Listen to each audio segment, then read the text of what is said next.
Ada fawaid yang menarik dari Al-Habib Abdullah bin Alwi bin Muhammad Al-Haddad. Ya, beliau mengatakan begini dalam kitab An-Nasaih Ad-Diniyah wal Wasaya Al-Imaniyah, indikator anak itu anak zina itu ada, bisa ketahuan kata beliau. Ya, ciri-cirinya orang itu adalah anak zina, suka ghibah. Nah, hidupnya itu waktunya habis suka menggunjing orang. Itu pertanda kata Al-Habib Abdul Haddad dalam kitabnya beliau, pertanda bahwa anak itu terlahir lewat perzinahan. Nauzubillah min zalik. Lewat perzinahan. Nah, ini kita harus minta kepada Allah Ta'ala anak turunan kita tidak ada yang melakukan perzinahan, tidak ada yang hamil di luar nikah. Ini minal kabair, ya, termasuk dosa-dosa besar, ya, yang sangat dibenci oleh Allah dan dibenci oleh baginda Rasul sallallahu alaihi wasallam. Nah, siapapun yang sudah terjerumus dan pernah melakukannya, masih ada kesempatan taubat kepada Allah Ta'ala. Taubatlah secara sungguh-sungguh, insyaallah Allah terima. Dosa apapun kalau dia sungguh-sungguh bertobat, Allah terima. Bahkan dosa syirik sekalipun. Tuh. Dosa syirik sekalipun. Yang dimaksudkan di dalam Al-Qur'an Allah tidak menerima dosa syirik ada dalam Al-Qur'an.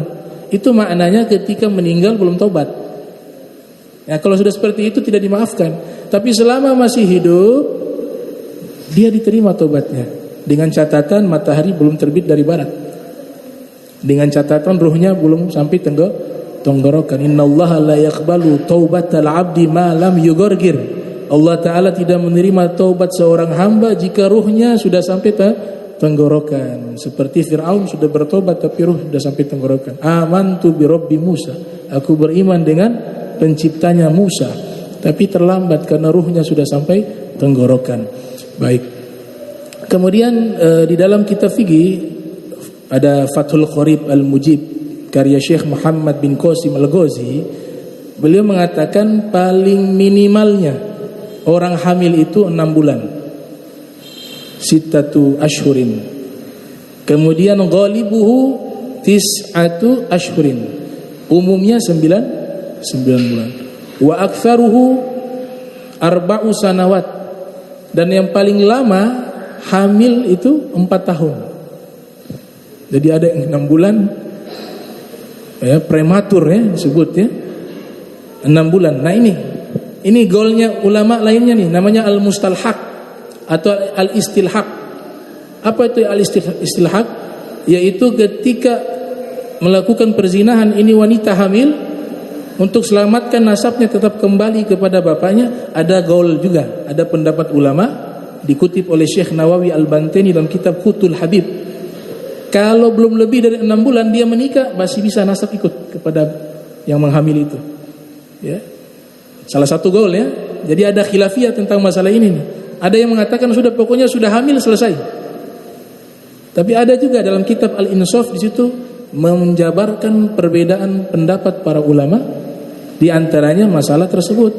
Jadi kalau dia belum lewat 6 bulan, yang menghamili ini perempuan, mau nasabnya terselamatkan tetap kembali, namanya al-istilhaq atau al-mustalhaq. Itu dengan cara dia menikah asal hamilnya tidak lewat dari 6 bulan. Karena 6 bulan itu paling minimalnya hamil menurut para fuqaha mazhab Syafi'i. Kemudian yang umumnya 9 bulan. Rata-rata 9 bulan. Nah, ini yang unik dalam kitab Fathul Qorib. Paling lamanya hamil 4 tahun. Wah, itu kalau keluar sudah sekolah. 4 tahun. Ternyata diteliti oleh para ulama, ini tidak mungkin beliau asal tulis seperti itu. Pasti ada fakta, ada realita, ada bukti, ada burhanun mubin. Ternyata diteliti, imamnya kita yang dalam perut ibunya 4 tahun, Imam Syafi'i. Imam Syafi'i di dalam perut ibunya 4 tahun. Lahir di Gaza tahun 150. Wafat di Mesir, di Kairo. Ya, 204 Hijriah. 4 tahun di dalam perut ibunya. Itu dinyatakan dalam hasyiahnya. Ya, diantaranya oleh Syekh Ibrahim Bajuri Beliau juga jabarkan demikian, bukan hasyiah daripada kitab Fathul Gharib, tapi di fatwa beliau yang lain. Juga Imam Bulqini juga menyatakan demikian.